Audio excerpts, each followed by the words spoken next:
Welcome to the podcast of MotorWeek, television's original automotive magazine. MotorWeek is made possible by RockAuto.com, State Farm, and TireRack.com. Here's your MotorWeek podcast host, John Davis. Thank you, Alec Webb, and welcome everyone to MotorWeek podcast number 206. I'm John Davis, and we've got our normal group around our table in Studio C at MotorWeek World headquarters today. We've got lots of vehicles to talk about. We're heavy on BMWs today. We're going to be talking about vehicles that may have gone to the dog, and we'll turn to Stephanie for that. And also some new intros from Lexus and Cadillac. But let's start at the top. BMW. We've recently had in a trio, the 330i, the X5, and the new big X7. Brian Robinson, let's start with you. BMW 330i, I think it's the 7th generation of this classic rear-wheel and all-wheel drive now sports sedan. Give us an overview. What do you think? Sounds about right. And we actually did have a rear-wheel drive only version of the 330i, which was nice. Using the Force X-Drive on all their test vehicles. So that was a little bit refreshing. Everyone wants to say that the 3 Series is back. I'm not sure that we'll go that far.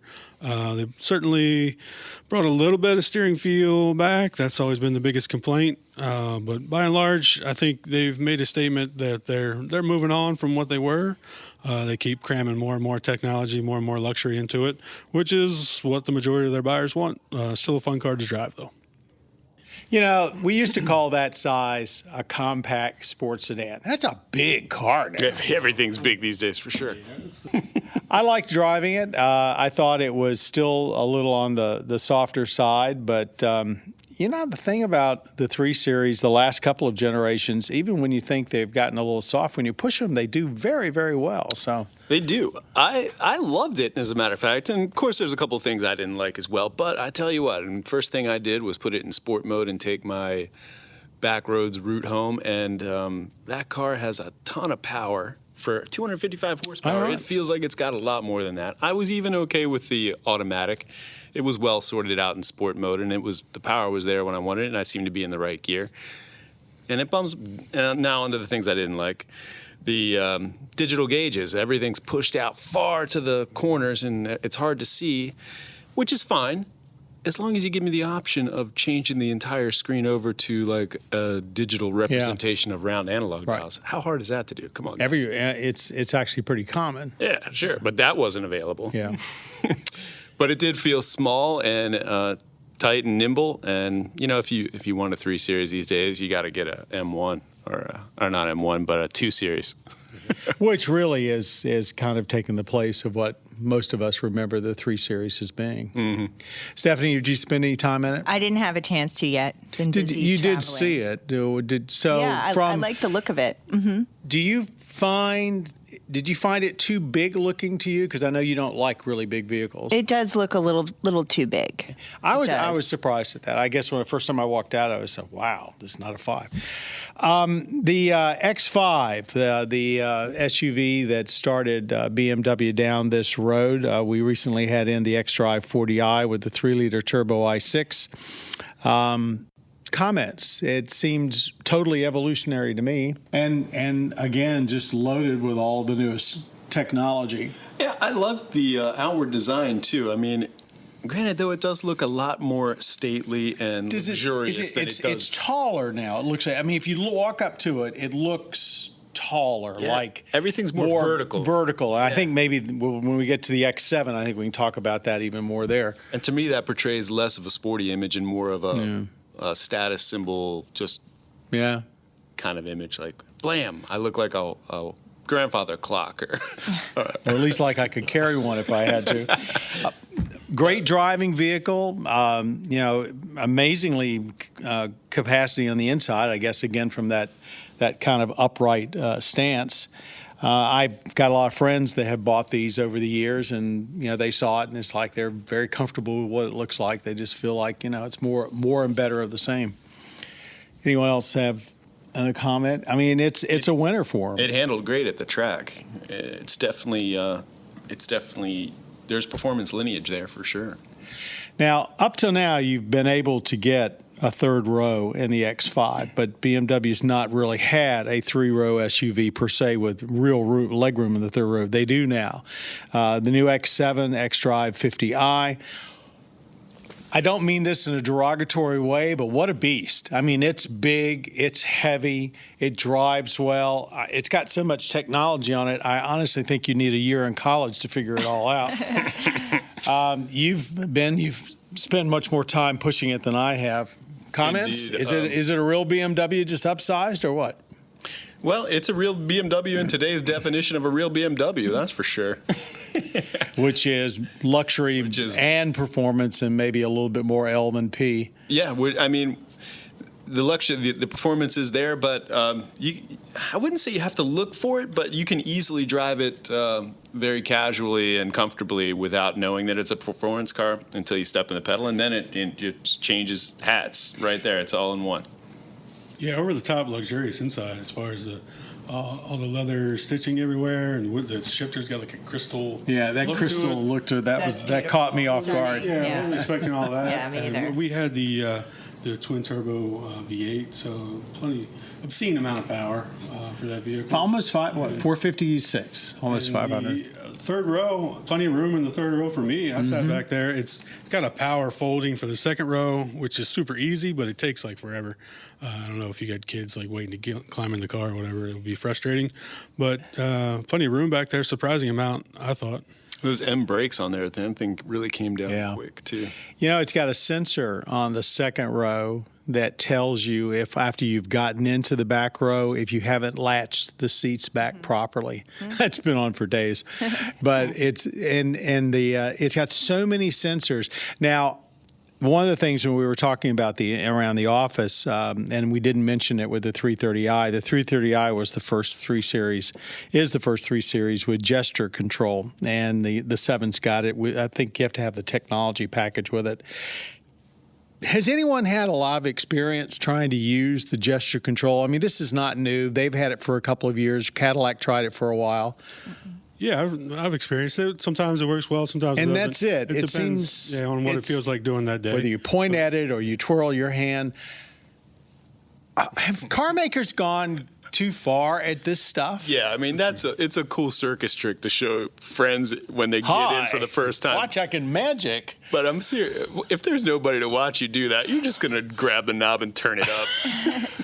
It's the wow factor. I guess bragging so. rights to your friends. Look what my car can do. Yeah. Well, if you've got one hand on your phone and one hand eating a sandwich, you can just, a lot is more. And your tongue on the steering wheel. Just, wave the sandwich at the display and get things changed to what you need. That's your outlook on. I think that's pretty sums it up. Well, we should get into in the rant and raves. You know, I found a new use for horns. It's now to tell people to put down their cell phone and go when the light turns green. Well, you know what happens when you do that is then they just hit the gas. Yeah. And then someone coming from the other direction that was waiting for them to turn, they're not turning, so they go. You honk your horn, they hit the gas, and now both are in the middle of the intersection. 4-way stops are not kind to them. Wow. Yeah, I've seen more than one person get run into somebody else for doing that very thing. And this is in dry weather. All right, we're going to move on to a topic we have never, in all the 205 plus this one podcasts we've done, that we've never talked about on a podcast. And Stephanie, this is a FYI feature you just finished and has gotten quite a bit of attention. It's dog-friendly vehicles. Give us a wrap-up of what you found when you went looking into this topic. Well, I love dogs myself. I know you love dogs. I'm a big dog guy. You have a few dogs, so there's so many dog lovers out there. So this was a really important topic and good information to get out there to people. We went to Tinton Falls, New Jersey, and we paired up with Subaru, and we rode in a couple of Subarus with the dogs. And we found that a low ride height is really important so that the dog can easily jump in and out. Especially as they get older. I've gone through that with many dogs, and I think one place in your feature you showed dog ramps, which I had some long time ago. They came in here to the show, and I took them home for a while, and they were so bloody heavy I could hardly lift them. But then you got to train the dog to go up the dog ramp, and not Some all of them are scared. They're absolutely. skittish. There's like, hey, that's not wide enough for me. Minivans, I think, is probably the ultimate dog vehicle. But was there anything else that you go off the top of your head, like interior features or something that you should be looking for? So a spacious interior, roomy, easy to clean seats. Easy to clean seats, yeah. Multi-zone automatic temperature controls. Right. Air suspension, tinted rear windows, Oh, that's a good one. conversation mirrors and camera systems. Very good. So you can keep an eye on them. Right. I So- can tell you how important that is on a long trip. Essentially, the best features of a family-friendly vehicle is also the best features of a dog-friendly vehicle. So you want to think kids, dogs, after all, pets are like our children. Right. So that's what people should really look for, bottom line. A lot of manufacturers have spent a lot of time talking to the dog owners. I know Honda has. They had, I think, a CRV a few years ago that had a lot of dog-friendly features. The Element, of People course, was really very want popular. them to bring that back. Yeah, I bet they did. I heard a lot of buzz Yeah. recently when I was away on a trip. And I saw that Land Rover, Range Rover, probably because of the popularity of dogs in their home country, that they've been putting a big push lately for dog-friendly vehicles. So does it make you want to go out and get another one? A dog? Yeah. Yes. Okay. A dog. And Dog the perfect first and the car vehicle second? Right. For the dog, yes. Right. We're going to stick with Stephanie for a few minutes. Help me, video. You went to 2 unveilings recently, and this is a new trend for automotive journalists. A lot of times these unveilings do not have cars present to drive, just basically there for you to look. The first one you went to is the new Lexus RX, their most popular model, the one that actually probably saved the company. What can you tell us about it? So that was basically the vehicle that created the luxury crossover segment 2 decades ago. Well, And that's what they claim. That's what they Land claim. Rover would argue with that. Anyway, go ahead. This is Lexus's best-selling vehicle, the RX, and the 4th generation was unveiled at Playa Studios in LA last Wednesday, and I was there when they lifted the curtain off the car. And it looks really good. It's a light refresh. And John, you'll be happy to hear this. They totally revamped the infotainment system. Thank goodness. So I assume it's easier to work, but does it still do they put any more manual controls on it or what? So a lot of people complained about the touchpad. Right. So the touchpad is still there, but you don't have to use it if you don't want to. You can now just press the touchscreen on the infotainment system. So they updated it. That vehicle really seems to be the go-to vehicle for so many people that want a luxury SUV but really know zero about vehicles. So did they soften the styling at all? Because a lot of people some of the older owners, I should say, like my age, they're not happy with how far Lexus has gone and that chiseled look. Did it much? They probably didn't do anything more than just alter the grille a little, I suspect. So the grille is just slightly altered. Yeah. Just slightly. I mean, it's even sort of hard to tell, but slightly. The headlights and taillights are thinner. And It seems which is trend in part of the this trend. time around, it comes with paddle shifters, and there are more standard USB ports. I believe 6 USB ports. Important. So that's good. 18-inch wheels and an 8-inch standard touchscreen. You also, staying on the luxury kit, were at Cadillac when they unveiled the first ever CT4V and then a CT5V. So give us a rundown. This is they now have 3 V-Series sedans. So go ahead. So CT4V and CT5V are the first ever. So this was the first ever time we got to look at them. We were in Detroit last Thursday to see them. And the highlights are Super Cruise, all-wheel drive, magnetic ride control, which enhances ride comfort but doesn't sacrifice performance. What did anyone comment, since everybody else is including most GM brands, dropping sedans? They have a very strong sedan lineup. Was there any comments made about that? That they still have faith in sedans, or is this just to keep up with the Europeans, or what? They said they still have faith in sedans and they think it's a strong market. They described both of these vehicles as dynamic daily drives. Just today, I read something, and I think I'm not sure it was Autoblog, I think. this surprised me. I throw this in only because we're talking about premium vehicles. Everybody's familiar with the Buick Tour X, the Opel-based station wagon that Buick's been selling now, I guess, for about a year and a half, 2 years. Yeah, 2 years, I would say. You know, a nice alternative to the Subaru Outback. Did you know it's actually selling well? Because I had heard they had some horrific, very high discounts on it. Apparently, it's about, I've forgotten the number, but it's like small compared to their SUVs, but it's selling better than they expected. So any people out there that long for station wagons, there's not too many of them left. But between the Subaru Outback and this new Tour X, both, of course, with all-wheel drive, it looks like it's got some life in it. Not sure what's going to happen when that particular model runs out, because Opel's no longer part of GM, but it's interesting. Thanks, Stephanie. Anyone else got any other questions about anything new that's in right now before we move along to our lightning round? I'm ready to move. All right. We give each other, no one has a watch on it, but about 30 seconds to talk about a trending automotive topic, and after that, somebody else will just interrupt. Here we go. Ford has invested about $500 million in Rivian. And this is the EV startup that brought us the all-electric R1T pickup truck and the R1S SUV back in 2018, last fall at the LA Auto Show. Yeah, Good-looking really stuff. Good. Mm-hmm. In exchange for the investment, Rivian will help develop a future battery electric vehicle for Ford, hint, hint, F-150.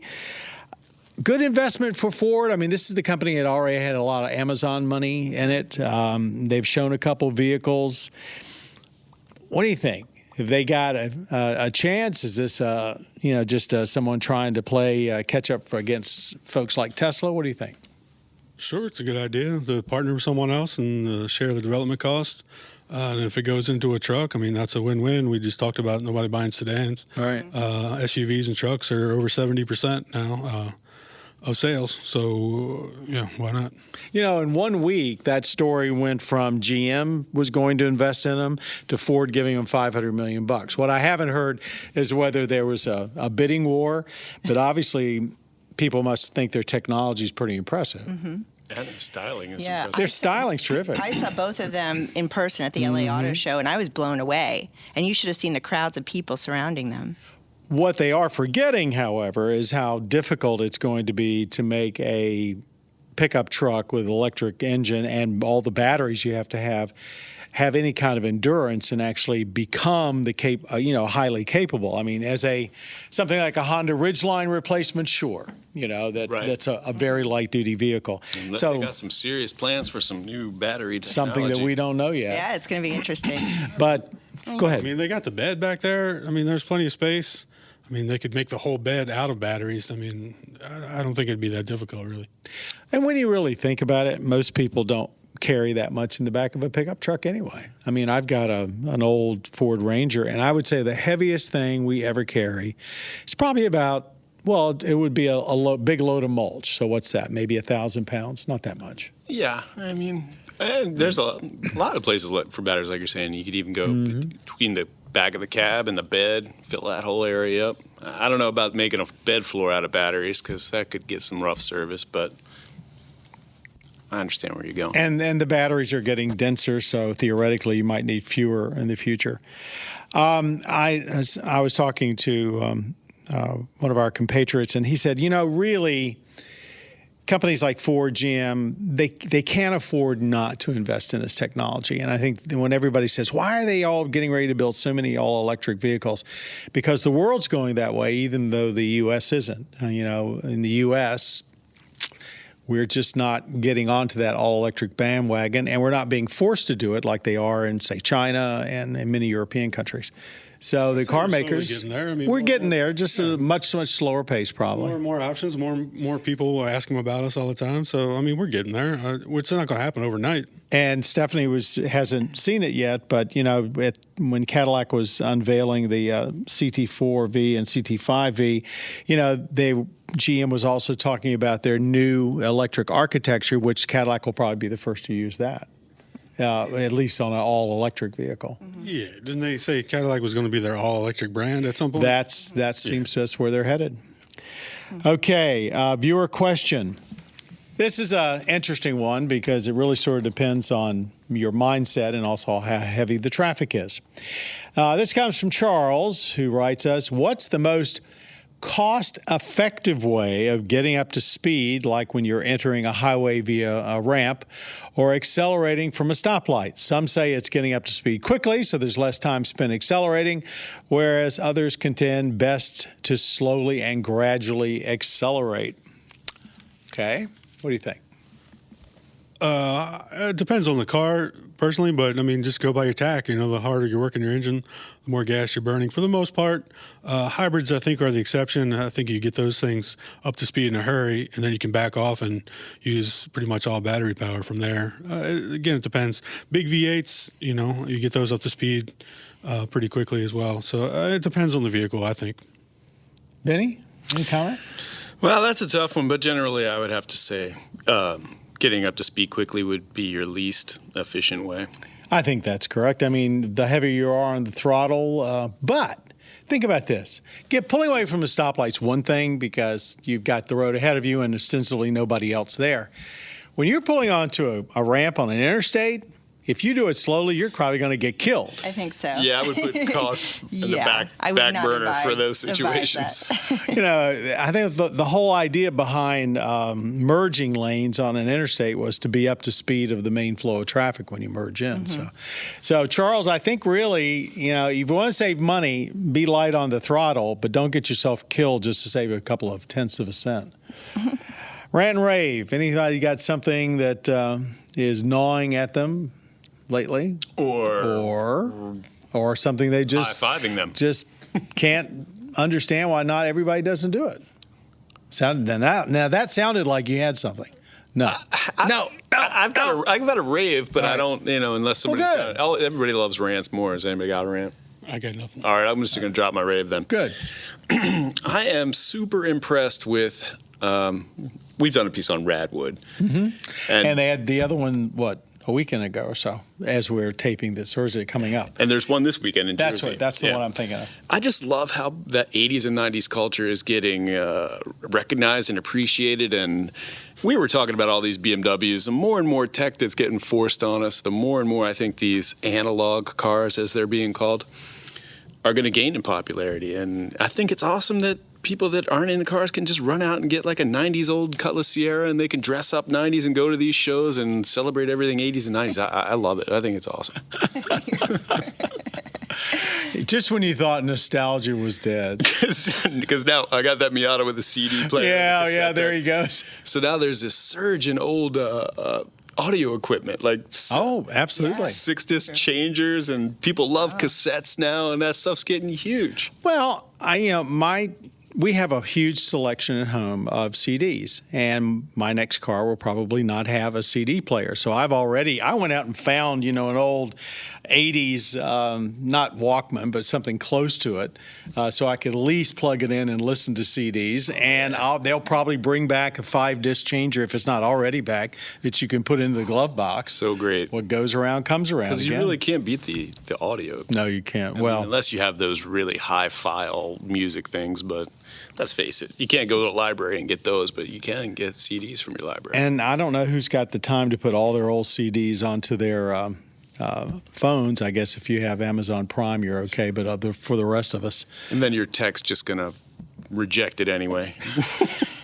All right, well, that was a good rave. We hadn't had a rave in a long time. And that wraps up our MotorWeek podcast number 206. And by the way, this is recorded, so we were talking about an event this weekend. Probably will already have happened by the time you hear this. Thanks to our audio engineer, David Wainwright is back there at the controls today. Our podcast producer, Greg Carlos, who's not with us today. He's off gallivanting around the country driving a new car somewhere. And podcast creator, the one and only Bob Mixter. Thanks to everybody out there that watches MotorWeek on both your local public television station and also the Motor Trend cable network. If you want to know more about MotorWeek, go to our website, motorweek.org or .com. You can get us either way. Until next time, for all of us at MotorWeek, thanks very much for listening to this podcast, and make your next drive be a memorable one.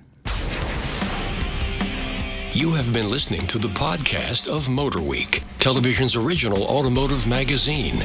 MotorWeek is made possible by RockAuto.com, State Farm, and TireRack.com.